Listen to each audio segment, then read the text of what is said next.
Bajirao Reddy institute today analysis या आज के विश्लेषण के आज के अंक में हम 11 जनवरी 2024 के प्रमुख समाचारों को देखते हैं। आज अगर हम प्रमुख समाचार देखें तो पहला है भारत मालदीव संबंध से जुड़े हुए कुछ प्रश्न।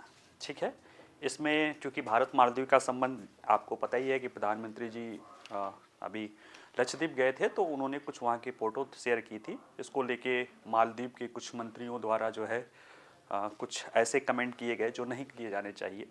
किसी के भी सामान्य व्यक्ति और किसी देश के शासनाध्यक्ष राष्ट्राध्यक्ष जो कि आपका बहुत करीबी हो तो नहीं करना चाहिए। उसको लेकर कई और कारणों से अनावश्यक विवाद में है भारत मालदीव संबंध। तो उसको हम समझेंगे कि जो दोनों के संबंध हैं उनको लेकर क्या महत्वपूर्ण प्रश्न हैं। ठीक है, जहाँ तक हमारा दूसरा न्यूज़ है वह है इजराइल हमास संघर्ष।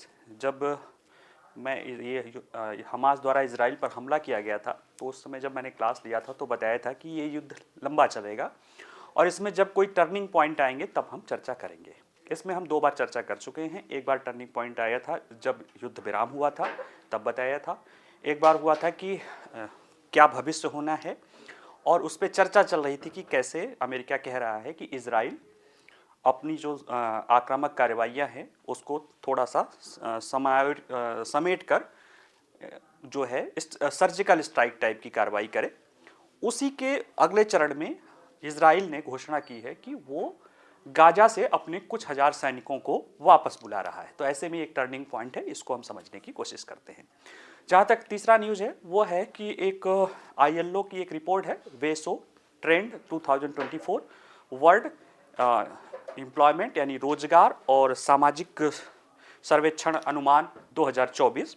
इसमें कुछ बातें बताई गई है, कुछ वैश्विक श्रम बल को लेके कुछ सकारात्मक है, थोड़ा सही है और कई सारी चुनौतियां बताई गई हैं, उनको हम समझने की कोशिश करते हैं। ठीक है, आइए चलिए पहला समाचार देखते हैं। ये भारत और मालदीव के संबंध से जुड़े हुए कुछ प्रश्न। देखिए, मालदीव कुछ महीनों से 2-3 महीने 4 महीने या मान लीजिए कि अक्टूबर के बाद से गलत कारणों से चर्चा में रहा है। इसके पहले वो अपने कोई हमारा फिल्म इंडस्ट्री का कोई जाके वहाँ पे हनीमून मना रहा है, कोई कुछ कर रहा है, इसलिए यानी अपने पर्यटन और अपने खूबसूरती के लिए चर्चा में रहा था, या और उसके पहले कई सारे सकारात्मक कारणों से चर्चा में रहा था। इधर भी कुछ नकारात्मक कारणों से चर्चा में है। उसमें से सबसे प्रमुख है जो अभी देख रहे हैं प्रधानमंत्री के साथ जो फोटो है, राष्ट्रपति मोहम्मद मुइजू, ये इनका चीन समर्थक होना और भारत को इनके अपने चुनाव प्रचार के दौरान से ही इंडिया आउट का कैंपेन चलाना। और उसी में हाल ही में इनके मंत्रिमंडल के 2-3 मंत्रियों ने ऐसी अभद्र भाषा प्रधानमंत्री और पूरे भारतीयों के लिए बोली है जो कहीं न कहीं कूटनीतिक या सामान्य बोलचाल की भाषा में भी इसे नहीं अच्छा माना जा सकता। इसको लेकर संबंध काफ़ी निचले स्तर पे हो गए हैं, लेकिन फिर भी भारत मालदीव संबंध को हमें समझना है तो उसमें हमें 3 प्रमुख मुद्दे हैं। सबसे पहला है कि दोनों देशों के संबंधों में दांव पर क्या लगा है, और दांव पे लगा है दोनों देशों के पिछले 60 सालों के मजबूत संबंध। जहाँ तक भारत का हित का बात है, भारत के हित जो है कहीं न कहीं मालदीव के उसकी हिंद महासागर में अवस्थिति से जुड़ी हुई है, यानी कहीं न कहीं भारत की सुरक्षा, रक्षा, सामुद्रिक सुरक्षा और चीन के बढ़ते प्रभाव को मिला जुला रूप से मालदीव की आवश्यकता भारत को है। जहाँ तक मालदीव को क्यों आवश्यकता है भारत को, तो कह सकते हैं कि अभी जो उनकी पूर्व रक्षा मंत्री है उन्होंने कहा कि भारत मालदीव का 911 है। अमेरिका में 911 इमरजेंसी नंबर होता है और देखा जाए तो भारत जितनी भी बड़ी शक्तियां हैं यानी उसमें मालदीव के सबसे करीब है। श्रीलंका है लेकिन श्रीलंका खुद ही परेशान है, श्रीलंका की मदद भी भारत ही करता रहा है, तो सबसे करीब है। और कई सारे नहीं लगभग बहुत सारी चीज़ों के लेकर मालदीव की निर्भरता भारत पे है। ठीक है, तो आइए हम इनको समझने की कोशिश करते हैं। चर्चा में क्यों है? चर्चा में मालदीव भारत के संबंध में कुछ समय से गलत कारणों से है। अच्छे कारणों से रहे थे कि फिल्म इंडस्ट्रीज के लोग हीरो हीरोइन जाके वहाँ पे नायिका अपनी फिल्म वो शूटिंग करें, वो करें, हनीमून मनाएं, है ना, और मालदीव की बीचेस, खूबसूरती, ये सारी चीज़ें, ये सब चीज़ों के लिए था। पिछले सालों में तो देखा जाए तो भारत के और मालदीव के रिश्ते इतने मधुर थे कि अब क्या ही पूछना है। ठीक है, भारत के प्रधानमंत्री इसके पहले के जो राष्ट्रपति थे उनके शपथ ग्रहण समारोह में शामिल हुए थे, जैसा कि वो बहुत कम करते हैं। ठीक है, तो उन सब से, लेकिन इधर कुछ जो है मुद्दे कहीं नकारात्मक कारणों से है, और उसकी शुरुआत कहीं ना कहीं जो वर्तमान राष्ट्रपति हैं इनके चुनाव प्रचार के दौरान से ही शुरू हो गया था, और इनके द्वारा थिन मेजॉरिटी, मतलब 20,000 यानी लगभग 8% की मेजॉरिटी से सत्ता में आने के बाद इनके द्वारा इंडिया आउट का कैंपेन चला गया था। बाद में उम्मीद की जा रही थी कि ये उस चुनावी रणनीति है, लेकिन बाद में इन्होंने जो भारत के कुछ सैनिक वहाँ पे हैं इनके अपने ज्वाइंट स्ट्रेटेजिक हितों को लेकर उसको वहाँ से हटाने की बात इन लोगों ने करना शुरू किया। अभी हाल ही में समुद्रिक सर्वेक्षण के लिए जो ज्वाइंट एक्सरसाइज था उसके लिए उसने आगे बढ़ाने से इनकार कर दिया। और अभी तो हद हो गई कि वहाँ के 2-3 मंत्री हैं, प्रधानमंत्री अभी 2 जनवरी से 4 जनवरी के लिए भी जो है लक्षद्वीप की अपने यात्रा पे थे, और उन्होंने कई सारे वहाँ के अपने लक्षद्वीप के पर्यटन को प्रमोट करने के लिए तस्वीरें शेयर की। उसको लेके जो है कहीं ना कहीं वहाँ के मंत्रियों ने कई सारे ऐसे आरोप लगाए। जो प्रधानमंत्री को जोकर कहा गया, इजराइल का पपेट कहा गया, अब इजराइल तो इसमें बीच में है ही नहीं लेकिन फिर भी कहा गया, और भारतीयों को यानी बदबूदार और क्या क्या चीज़ें कही गई, और उसके अगेंस्ट में भारत के लोगों द्वारा जो है कहीं ना कहीं जो है वहाँ पे बाइकाट मालदीव चलाया जा रहा है, जो कहीं ना कहीं मालदीव के पर्यटन को क्षति पहुँचाने वाला है। और मालदीव ने जिस तरह से अपने मंत्रियों को, हालांकि अपने मंत्रियों को हटाया है, वहाँ के बहुत सारी संस्थाओं ने जिस तरह से विरोध किया है, यहाँ तक कि वहाँ के विपक्षी दलों ने संसद में वहाँ के जो वर्तमान राष्ट्रपति है उनके खिलाफ अविश्वास प्रस्ताव तक लाने की बात कर रहे हैं। तो ऐसे में कहीं ना कहीं मालदीव के पूरे सिस्टम के द्वारा जितने भी स्टेक होल्डर हैं, जनता, वहाँ के व्यापारी, वहाँ के पक्ष विपक्ष, सरकार द्वारा भी कहीं ना कहीं भारत के साथ संबंधों को जो डैमेज हुआ है उसको कंट्रोल करने की कोशिश की जा रही है। ऐसे में हमारे सामने प्रश्न है, जो 3 प्रमुख प्रश्न हैं जिनको हमें समझना चाहिए भारत मालदीव संबंधों को लेकर। उसमें से सबसे पहला प्रश्न है कि भारत मालदीव संबंधों के बीच में दांव पे क्या लगा है, क्या दांव पे लगा है दोनों के बीचों में ये चीज़ों के कारण। अगर देखें तो सबसे जो प्रमुख है कि हमारा एक जो दोनों देशों के बीच जो 60 सालों का संबंध है, और ये 60 सालों का संबंध कूटनीतिक से ज़्यादा है, ये पीपल टू पीपल है। कह सकते हो कि वहाँ के भारत का संबंध वहाँ के नागरिकों से भी है, वहाँ के जो है सरकार से भी है, वहाँ के सेना से भी है, वहाँ के इंडस्ट्री से भी है, बहुत गहरा है।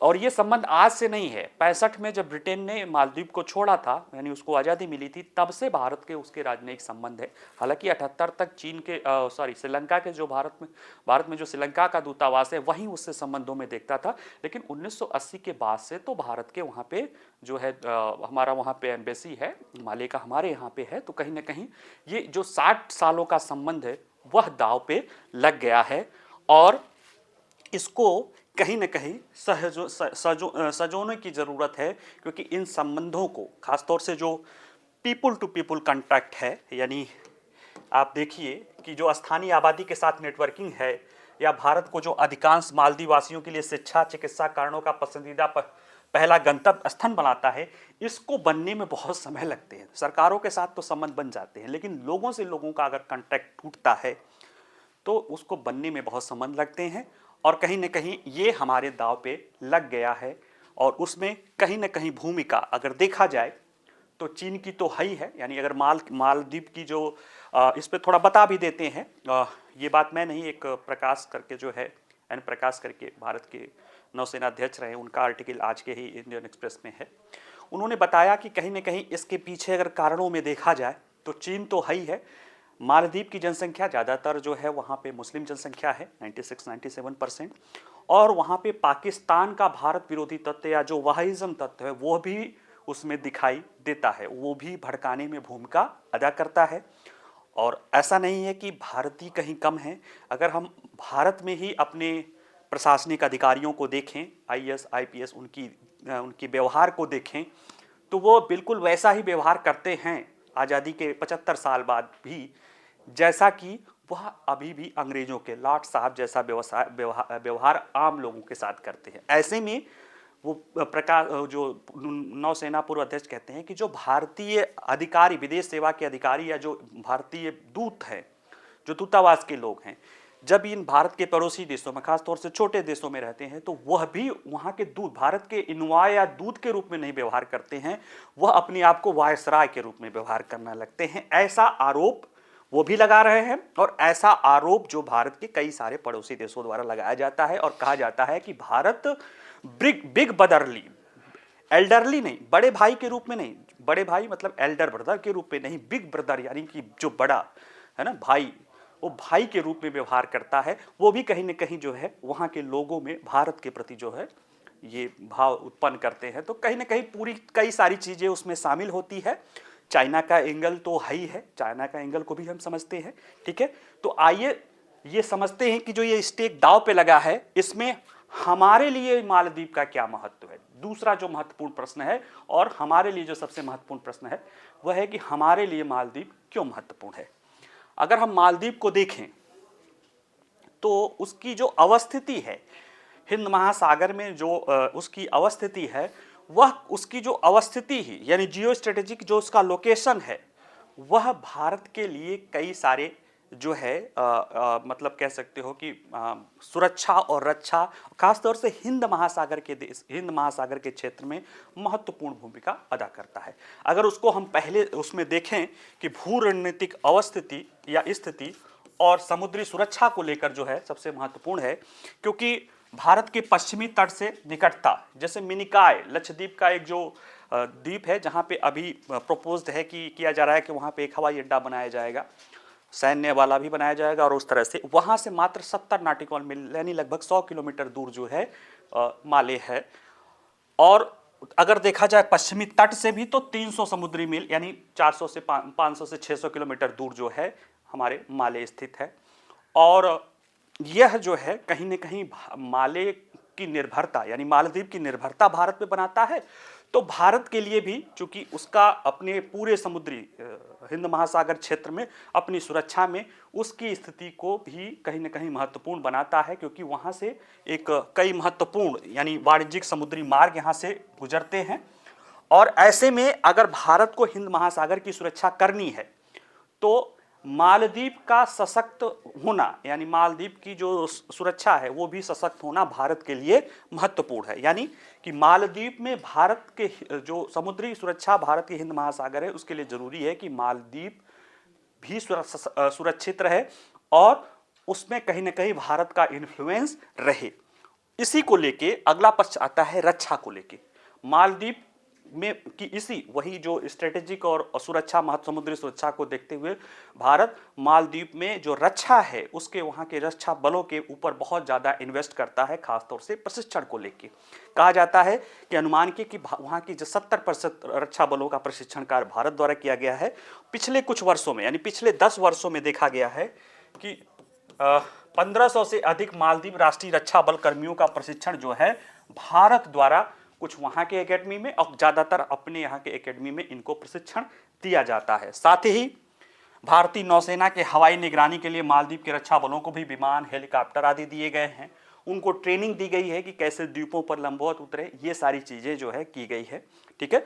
और ये सारा बताता है कि और साथ ही भारत हिंद महासागर में होने वाली गतिविधियों पर नजर रखने के लिए मालदीव में एक तटीय रडार प्रणाली भी स्थापित करना चाहता है कि एक रडार प्रणाली मालदीव के तट में कि वहां से हिंद महासागर की जो गतिविधियां होती है, खासतौर से चीन की जो बेल्ट रोड इनिशिएटिव, तो वो उनका दिखावा था, खासतौर से जो उनका परलाप स्ट्रिंग मोतियों की माला जो नीति है जिसके तहत वह हिंद महासागर में भारत को काउंटर करना चाहता है, क्योंकि उसका अधिकांश व्यापार हिंद महासागर के रास्ते में जाता है, जो उसकी दुखती हुई रग है, जो भारत उसे कभी भी दबा सकता है, ठीक है।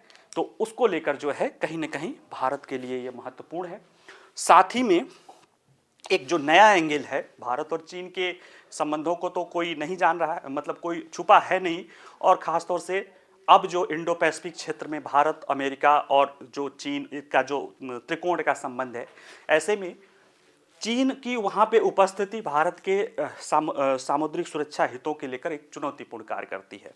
ये बात ठीक है कि चीन का जो निकटतम बंदरगाह है हैनान, वो वहाँ से 6000 मील दूर पे है और भारत का 300 मील पे, तो कहीं ना कहीं वो भारत से कहीं कोई तुलना नहीं है। ये बात चीन भी जानता है, ये बात मालदीव भी जानता है, लेकिन फिर भी चीन जो है भारत को घेरने के कह सकते हो या अपने व्यापारिक समुद्री मार्ग की सुरक्षा, जो भी उसकी चीज़ें आप उसको कहे, उसको लेकर जो है वो मालदीव में अपनी उपस्थिति दर्ज कराना चाहता है। और ये उपस्थिति दर्ज 2008 के बाद से शुरू होती है। खासतौर से 2009 में मालदीव द्वारा जो है चीन में अपना दूतावास खोला जाता है और 2011 में चीन द्वारा मालदीव में अपना दूतावास खोला जाता है। और देखिए कि उसी समय, हालांकि उस समय मोहम्मद नासिर जो है उस वहाँ के राष्ट्रपति थे, उनके शुरू में ही शुरू हुआ था।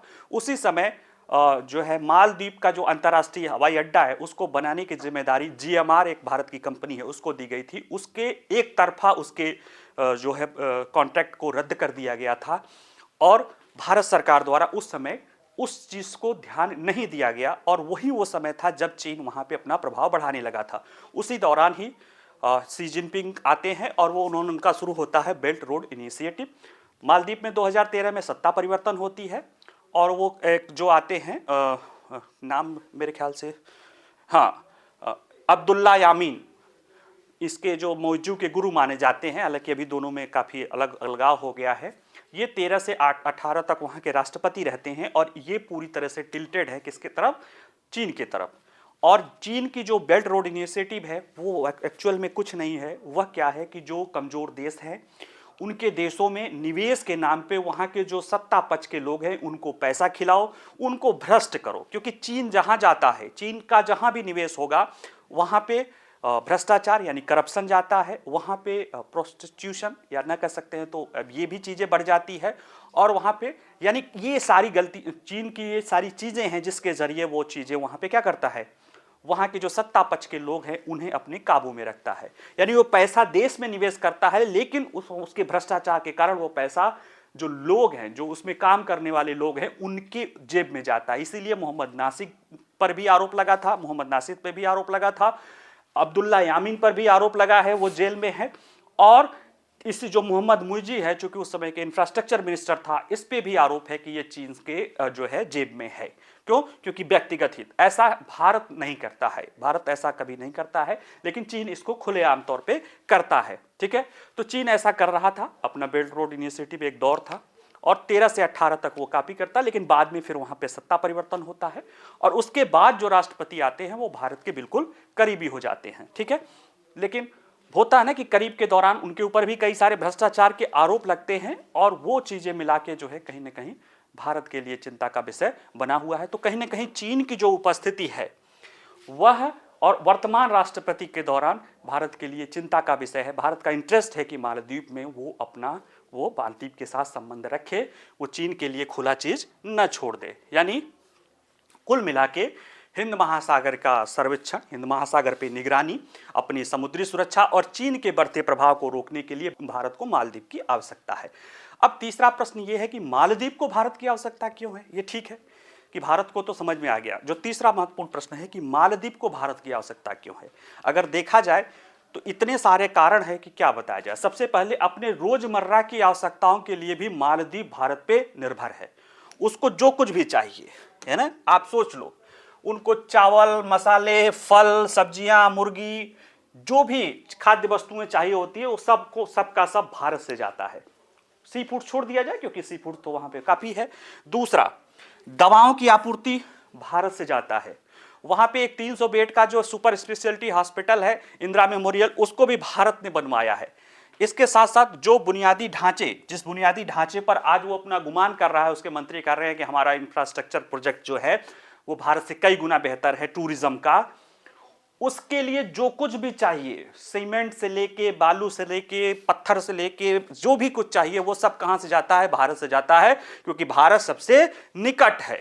चीन से आएगा 6000 किलोमीटर से भाड़ा ही जोड़ लो तो उनके बस की बात नहीं होती। तो कहीं ना कहीं ये जो बुनियादी निर्माण की वस्तुओं की आपूर्ति भी है ये भी भारत करता है। और ये सिर्फ वहाँ की इंफ्रास्ट्रक्चर नहीं, वहाँ पे स्कूल, पुल, सड़क, विद्या जो है हॉस्पिटल, सब बनाने के लिए जो भी चाहिए होता है वो भारत से चाहिए होता है। यानी दैनिक आवश्यकताओं के लिए वो हम पे निर्भर है। शिक्षा, कई सारे 320 स्क्वायर किलोमीटर का छोटा सा देश, 5 लाख की आबादी, लेकिन बहुत सारे 100 से ज़्यादा, कुछ लोग कहते हैं कि वहाँ पे सैकड़ों जो है छोटे छोटे द्वीप हैं जो कि एक दूसरे से कनेक्टेड नहीं है। ऐसे में वहां पे कोई भी शैक्षणिक और इस तरह का इंफ्रास्ट्रक्चर बड़े बेहतर स्तर पे करना वाइबल नहीं होता। ऐसे में वहां की अधिकांश जनसंख्या शिक्षा के लिए भारत पे निर्भर है। कई सारे लोग वहां पे उच्च शिक्षा लेते हैं और कई सारे भारत में बोर्डिंग के लिए भी वो यहाँ पे शिक्षा लेते हैं। तो यानी रक्षा उसका छोड़ो, शिक्षा के लिए भी वो हमारे यहाँ निर्भर है। ठीक है, स्वास्थ्य की तो बात ही छोड़ दो, शिक्षा, स्वास्थ्य, इन सारी चीजों के लिए वो भारत पे निर्भर है। आर्थिक निर्भरता, मालदीव जो अगर भारत व्यापार का देखा जाए तो पिछले 2022 में 50 करोड़ का व्यापार हुआ था, जिसमें 49 करोड़ का भारत ने निर्यात किया था, 1 करोड़ का मालदीव ने किया था। ठीक है, टूरिज्म की बात कर दे, जो उनकी अर्थव्यवस्था की लाइफलाइन है, उसमें भारतीय टूरिस्ट सबसे ज्यादा है, खासतौर से कोरोना के पहले, कोरोना के पहले भले चीन के थे, लेकिन उसके बाद भारत के हैं। और आज भी भले मोदी जाके चीन से कह रहे हैं कि हमें टूरिस्ट बढ़ाइए, लेकिन टूरिस्ट अगर आप टूरिस्ट हो, आप कहीं घूमने जाओगे तब जब आपके जेब में पैसा रहेगा। जब आपके जेब में पैसा नहीं रहेगा तो आप उसमें उस पैसे को बचा के रखोगे कि कहीं घूमने जाओगे। तो वो दौर अलग था 13 से लेके, जो कि चीन के पास बहुत पैसा था, तो चीन के लोगों के पास पैसा था, खूब जाते थे, घूमते थे, फिरते थे। लेकिन कोरोना के बाद चीन की स्थिति खराब है, चीजें छुपी चूंकि वहां पे दबी छुपी है, तो जो झिन झिन की चीजें आती है वो भी बता रही है कि चीन की आर्थिक स्थिति बहुत खराब है। ठीक है, अभी हम देखेंगे जो वर्ल्ड लेबर ऑर्गेनाइजेशन ILO की जो रिपोर्ट है उसमें भी ये बता रहा है कि चीन की स्थिति खराब है, तुर्की की स्थिति खराब है। और ये देखिए, मुइज्जू इन्हीं 2 देशों की यात्रा कर चुका है अभी तक भारत आने के लिए। और सबसे अच्छी स्थिति किसकी है G20 में? भारत की। तो जब जिस देश के लोगों के पास पैसा होगा तो वो देश ज्यादा घूमने जाएंगे। ठीक है, इसीलिए वहां की सरकार बैकफुट पे है, चाहे जो भी करे, वहां के लोग, वहां के इंडस्ट्रियलिस्ट बैकफुट पे हैं और चाहते हैं कि भारत के साथ वो संबंध बने रहे। ये तो हुआ चलो आर्थिक। और वो आपदाओं के समय 911 की बात जो वहां के रक्षा मंत्री ने कह रहा है, आपदाओं के समय भारत उनका 911 है, किसी तरह से आपदा या संकट के समय। अगर ये देखें तो 1988 की बात है, अब्दुल गयूम का सरकार शासनकाल था। उस समय मात्र 80 लिट्टे के विद्रोही श्रीलंका के गए थे एक नाव पे, और वहां पे तख्ता पलट की स्थिति हो गई थी। तो भारत ने ऑपरेशन कैक्टस चला के, भारतीय नौसेना जाकर उनको किया था और वहां पे तख्ता पलट को रोका था। इसी तरह से 2004 में जब सुनामी आई थी तो मालदीव को बचाने की जिम्मेदारी किसकी थी? भारत ने बचाया था। 2014 में वहां पे माले में एक डिस्टिलरी प्लांट है, क्योंकि समुद्र के पानी को फिल्टर करके पीते हैं, वो खराब हो गया था, तो भारत ने ही एयर ट्रैफिक करके वहां के लोगों को जान बचाई थी। और उम्मीद था कि अगर ये समय पे पानी नहीं पहुंचता तो 1 लाख से ज्यादा लोगों की जान चली जाती। तो ऐसी कई सारी चीजें हैं जो कहीं ना कहीं भारत मालदीव के आपदा के समय में, संकट के समय में हमेशा काम देता रहा है। और ये बात कोरोना काल में भी देखा गया कि भारत ने जो आवश्यक दवाएं, PP किट, यहां तक कि सोचिए भारत ने अपने यहां जब शुरू किया उसके 1 दिन के बाद ही मालदीव को भी 30,000 जो है डोज 3 लाख डोज जो है भारत ने वैक्सीन के मालदीव को दिया था, और कहीं ना कहीं मालदीव के लोगों की जान बचाई थी। तो ऐसे कई सारे कारण हैं। सुरक्षा प्रदाता के रूप में तो आप समझ ही रहे हैं कि अभी रक्षा वाला देख ही रहे हैं कि मालदीव की सेना का 70% से ज्यादा ट्रेनिंग, 1500 से ज्यादा लोगों को वो ट्रेनिंग दे चुका है। वहां पे भारत ने जो है ज्वाइंट अपना एक्सरसाइज करता रहता है, और जो तख्ता पलट सारी चीजें हुआ है, ये सारी चीजें वो करता रहा है। तो कहीं ना कहीं यही वो चीजें हैं जो कहीं ना कहीं मालदीव को बैकफुट पे लाने, और वहां के जो विभिन्न जो अन्य दल हैं या जो और स्टेक होल्डर हैं, उनके द्वारा जो है जो इस समय के राष्ट्रपति हैं उन पे दबाव बनाया जा रहा है। और कुछ तो ये भी आ रही है कि वो नवंबर में ही भारत में आना चाह रहे हैं, लेकिन जो उनका स्टैंड है उसको लेकर भारत भी थोड़ा सख्त है। वो लक्षद्वीप को एक टूरिस्ट डेस्टिनेशन बनाना चाह रहा है, साथ ही में वहां पे वायु सैन्य अड्डा भी बनाना चाह रहा है कि इमरजेंसी में अगर स्थिति हो तो। और चीन की भी स्थिति वहां पे इसलिए है क्योंकि भारत वहां पे इनका इंटरेस्ट है। जब चीन को लगेगा कि भारत का इंटरेस्ट मालदीव में नहीं है, तो चीन भी उसको कोई महत्व नहीं देना। चीन बिल्कुल ही कह सकते हो माओ के सिद्धांत पे चलता ही है। तो पता ही है कि वो जब तक आपका उपयोग है तब तक करेंगे, इसके बाद आपको निकाल के फेंक देंगे। वो अपने रक्षा मंत्री और विदेश मंत्री को नहीं छोड़ते हैं, तो मालदीव और ये सब क्या लोग हैं। ठीक है, तो ये है भारत मालदीव के संबंध, इसको हमें समझना पड़ेगा। ठीक है, आइए अगला जरा हम देखते हैं। इजराइल गाजा से कुछ सैनिकों को निकाल रहा है, क्यों निकाल रहा है, इसके पीछे क्या वजह है, और इसका इजराइल गाजा हमास संघर्ष को लेकर क्या प्रभाव पड़ेगा, इन्हीं कुछ बिंदुओं पर हम इस मुद्दे को समझते हैं। मामला क्या है, इजराइल की सेना जो है ने जो है कहा है कि 8 जनवरी को पुष्टि की है कि वह गाजा पट्टी से हजारों सैनिकों को हटा रही है और हमास के खिलाफ अपने युद्ध के बड़े पैमाने पर जमीनी और हवाई अभियान में अधिक से अधिक लक्षित चरणों में बदलाव करेगी। ये बात कहा गया है, ठीक है। और साथ ही में ये उस समय कहा गया है, ये 8 जनवरी ये उस समय है, यानी 9 जनवरी को अमेरिका के राष्ट्रपति 5वीं बार इजराइल की यात्रा पे हैं और आसपास के देशों, अभी कल ही उन्होंने मोहम्मद अब्बास जो फ़लस्तीन अथॉरिटी के अध्यक्ष हैं, यानी कह सकते हो फ़लस्तीन के एक राष्ट्रपति के रूप में, उनसे बात की है और बहुत सारे स्टेक होल्डर से बात की है। और अमेरिका कहीं ना कहीं चाहता है कि इजराइल जो है जो एक एग्रेसिव है उतना बड़े पैमाने पर उसको थोड़ा सा कम करके युद्ध विराम की बात नहीं करता, बस वो चाहता है कि जो एग्रेसिव है यानी पूरी तरह से उसको थोड़ा सा नियंत्रित करके सर्जिकल किया जाए, टारगेटेड किया जाए, ताकि शांति बहाली हो सके और इस समस्या को सुलझाया जा सके, ताकि क्योंकि वो कई और सारे जगहों पे वो फंसा हुआ है, ठीक है। तो ऐसे में ये महत्वपूर्ण तो हो ही जाता है। तो अब प्रश्न ये है कि इजराइल गाजा से अपने सैनिकों को क्यों हटा रहा है। अगर आप देखिए 7 अक्टूबर को वहाँ पे हमला होता है, बर्बरतापुर आतंकवादी हमला होता है। उसके बाद इजराइल मतलब उसके दूसरे दिन या उसी दिन ही जो है उसने अपने 3,50,000 जो रिजर्व सैनिक हैं, इजराइल में सभी लोगों को जो है ट्रेनिंग लेनी पड़ती है। कुछ दिन सेना में काम करने के बाद वो अपने अपने कार्य के क्षेत्रों में चले जाते हैं, ज़रूरत पड़ने पे वो उनको बुला लेती है, थोड़ा बहुत ट्रेनिंग देके फिर वो लग जाते हैं। तो 3.5 लाख लोगों को वहाँ से बुलाया था, वो लगे हुए थे, युद्ध में युद्धरत थे, लेकिन चूंकि वो अर्थव्यवस्था के किसी न किसी क्षेत्र में काम कर रहे थे। इजराइल की आबादी लगभग 1 करोड़, तो अगर 3.5 लाख मानो तो 3.5% जो है वर्क फोर्स, आबादी का नहीं, वो अगर वर्क फोर्स देखो तो वो काफ़ी संख्या हो जाती है। वह आर्थिक क्रियाओं से अलग सुरक्षा क्रियाओं में लग गए थे, जिसके कारण कई सारे लोगों का जॉब की समस्या आ रही थी, कई सारे व्यापार उद्योग बंद थे। यानी जो युद्ध में खर्चा तो हो ही रहा था, लेकिन अर्थव्यवस्था पर भी संकट उत्पन्न होना शुरू हो गया था। और न्यूयॉर्क टाइम ने अपनी रिपोर्ट में कहा है क्या कि इस तिमाही में, यानी 3 महीने हो गया, कि कहा है कि इस तिमाही में इजराइल की अर्थव्यवस्था में 2% तक की गिरावट आने की उम्मीद है।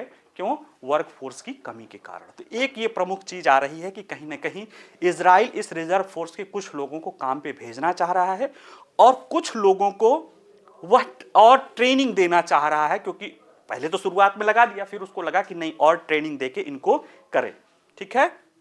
दूसरा जो कारण आ रहा है कि इजराइल पर हमलों को कम करने का दबाव बन रहा है, क्योंकि 23,000 से ज्यादा लोग मारे गए हैं और 23 लाख की आबादी का 85%, संयुक्त राष्ट्र संघ कहता है कि 85% वहां से विस्थापित हो गए हैं। ऐसे में अमेरिका जो उसका सबसे निकटस्थ सहयोगी है, वह भी कह रहा है कि इजराइल को हमलों को कम करना है, हमलों की जो इंटेंसिटी है उसको कम करना है, और उसी संदर्भ में कहीं ना कहीं ये चीजें देखी गई है। साथ ही साथ इजराइल और हिजबुल्लाह का भी संघर्ष तनाव बढ़ता जा रहा है, क्योंकि अभी जनवरी में इजराइल ने लेबनान में एक जगह पे अटैक किया था ड्रोन और मिसाइल से, जिसमें हमास का जो सेकंड कमांडर था वो मारा गया, लेकिन और एक हिजबुल्लाह का भी बड़ा कमांडर मारा गया है, जिसको लेकर दोनों देशों के बीच में, दोनों इजराइल और हिजबुल्लाह के बीच, हिजबुल्लाह देश तो है नहीं, वहाँ का उग्रवादी संगठन है लेबनान का, उसके बीच में तानातनी, और उसके संदर्भ में जो है ईरान के साथ भी तानातनी बढ़ रही है, ठीक है। तो इस संदर्भ में भी ये है कि इसको देखा जा रहा है। अब प्रश्न है कि ये जो निकासी हो रही है इसका मतलब क्या है, ठीक है, यानी इजराइल हमारे संघर्ष के लिए इसका मतलब क्या है जो कमी कर रहा है। इसका मतलब क्या है कि इजराइल वहां पे अपनी संघर्ष को कम करना चाहता है, ऐसा नहीं है। वहां पे एक, चूंकि गुमनाम रूप से ही लोग बताते हैं नाम रह के, वहां पे एक प्रमुख सैन्य कमांडर ने कहा कि इजराइल कुछ सैनिकों को वापस बुलाना चाह रहा है, लेकिन अगले 6 महीने तक वह अपने जो हमले हैं उसको और इंटेंसिफाई करेगा, इसके बाद के बारे में वो सोचा जा रहा है। यानी कहीं ना कहीं ये कह रहा है कि वो अपनी चीज़ों को वो आगे बढ़ाएगा। इसी तरह से अभी ये भी नहीं पता है कि इन हमलों का, यानी जो इजराइल का जो लक्ष्य है वो का लक्ष्य क्या था, हमास की पूरी तरह से समाप्ति और अपने जो बंदी हैं उनको आज़ाद करना। अभी भी 100 से ज़्यादा लोग वहाँ पे कैद हैं। ऐसे में अभी ये लक्ष्य प्राप्त नहीं किया गया है, तो क्या ये इसको इजराइल छोड़ देगा या क्या करेगा, इसको लेके। साथ ही में ये जो इतना इजराइल के हमलों के बाद लगभग 23,000 लोगों की जान गई है, यानी हमास के बाद जो इजराइल ने जवाबी कार्रवाई की है, ऐसे में उनको क्या राहत मिलेगा इसको लेकर भी अभी कोई स्पष्ट बातें नहीं आ रही है। ठीक है, चलिए ये इतना इसमें देखिएगा। इसमें जब कोई और चीज डेवलप होगी तो हम पुनः बताएंगे, जब तक इजराइल हमास का वार चलता रहेगा। ठीक है, अगला समाचार देखते हैं, छोटा सा ही है, मतलब इंपॉर्टेंट तो है लेकिन आपके लिए थोड़ा सा तथ्यात्मक ज़्यादा है। ILO की एक वेसो ट्रेंड रिपोर्ट है, world employment and social outlook trend 2024। इसमें कुछ बातें बताई गई है 2023 के श्रम बल और उसको लेके, और 2024 में श्रम बल और सामाजिक मुद्दों को लेकर इसमें चीज़ें बताई गई। इसमें कुछ सकारात्मक और कई सारे नकारात्मक बिंदुओं की चर्चा की गई है, उनको हम एक एक करके देखने की कोशिश करते हैं। कल जो है 10 जनवरी को वियना में जो है ILO ने, अंतर्राष्ट्रीय श्रम संगठन की विश्व रोजगार और सामाजिक आउटलुक रुझान WESO ये 2024 रिपोर्ट था, ये जारी की गई है। इसमें कहा गया है कि वैश्विक बेरोजगारी दर 2024 में बढ़ने वाली है और इस बढ़ती सामाजिक असमानता चिंता का विषय बनी हुई है। ठीक है, हालांकि इसमें यह भी कहा गया है कि बेरोजगारी और नौकरियों का अंतर दोनों ही महामारी में के पहले के स्तर से नीचे आ गए हैं। यानी जब कोविड आई थी उसके पहले जो बेरोजगारी की दर थी उससे नीचे आई है, यानी कुछ सकारात्मक स्थिति है। लेकिन आने वाले भविष्य में जो अर्थव्यवस्था का स्थिति है वो इसलिए चिंता उत्पन्न कर रहा है। भारत के लिए जहां तक बात है तो ये बता रहा है कि G20 के देशों की तुलना में भारत में वास्तविक मजदूरी सकारात्मक है। वास्तविक मजदूरी क्या होता है? जो आदमी रोजगार प्राप्त करता है, और यानी जो रोजगार में वृद्धि होती है, रोजगार के प्राप्त करने में जो वृद्धि होती है वेतन में, और साथ ही में एम्प्लॉयमेंट, इसके यानी कई बार कई सारे देशों में वेतन तो बढ़ा लेकिन एम्प्लॉयमेंट जो है इन्फ्लेशन यानी मुद्रास्फीति उससे ज़्यादा बढ़ गया। भारत में उसके बावजूद भी ये सकारात्मक वृद्धि है, ये सकारात्मक कुछ बातें कही गई है। श्रम बल को लेकर सकारात्मक क्या कहा गया है? 2023 की वैश्विक बेरोजगारी दर 5.1% है, 2022 में ये 5.3% थी, और यह सुधार हो रहा है। साथ ही में भारत में वास्तविक वेतन वृद्धि दर भी एक सकारात्मक रही है। ये कुछ थोड़ा सा चीजें इसमें बताई गई है अच्छी। जहां तक बुरी की बात बताई गई है वो ये बता रहा है कि 2023 में आर्थिक स्थिति वैश्विक स्तर पे बहुत खराब है। 1980 के बाद से अगर पूरी दुनिया में देखा जाए तो शायद ही जो दुनिया के केंद्रीय बैंक हैं उनके द्वारा इतना कड़ा यानी इतना ज़्यादा ब्याज दर रखा गया है जिसके कारण अर्थव्यवस्था प्रभावित हो रही है। और इसमें स्पष्ट कहा गया है कि जो चीन है, तुर्की है, ब्राज़ील है, ये काफ़ी धीमी गति से वृद्धि कर रहे हैं। इससे जो है वैश्विक औद्योगिक गतिविधि, निवेश और व्यापार, इन सब चीज़ों में संकट उत्पन्न होने लगा है। इससे क्या होगा कि जो बेरोजगारी की स्थिति अभी ठीक ठाक सुधरना शुरू हुई थी वो और ख़राब होना शुरू हो जाएगी। खासतौर से 2024 में अतिरिक्त 20 लाख श्रमिक नौकरियों की तलाश करने की उम्मीद है, जिससे ये जो अभी 2023 में 5.1% पर आई है ये फिर बढ़ के 5.2% हो जाएगी। इसी के साथ साथ कुछ और बातें कही गई है, जैसे जो मुद्रास्फीति के कारण जो है जो G20 के देश हैं उनमें जो लोग हैं, मजदूर हैं, उनके पास जो खर्च करने के लिए आय है उसमें चुनौतियां उत्पन्न हो रही है और वो जल्दी उसकी भरपाई नहीं हो सकती है। साथ ही में जो अमीर देश और गरीब देश के बीच में जो अंतर है वो बना हुआ है, यानी अमीर देशों में एम्प्लॉयमेंट रेट कम है, गरीब देशों में ज़्यादा है। अमीर देशों में जो रोजगार के गैप है वो कम है, गरीब देशों में ज़्यादा है। और साथ ही साथ जो कामकाजी गरीबी रहने की संभावना यानी जो वर्किंग गरीबी है वो अभी स्थिति खराब हो सकती है, क्योंकि 2023 की बात है कि 2023 में जो अत्यंत गरीबी है यानी जो 2.15 डॉलर अमेरिकी डॉलर है उसमें 10 लाख लोग बढ़ जाएंगे गरीबी रेखा के नीचे, और जो मध्यम गरीबी है उसमें 85 लाख लोग जो है यानी 84 लाख लोगों की गरीबी रेखा में बढ़ने की संभावना है। यानी ये सब चीज़ें बता रहे हैं, ILO के कह रहे हैं कि इससे क्या होगा, जीवन स्तर गिरेगा, लोगों को रोजगार की समस्याएं आएंगी और सामाजिक असमानताएं भी बढ़ेंगी। ठीक है, चलिए आज का इतना ही, नमस्कार।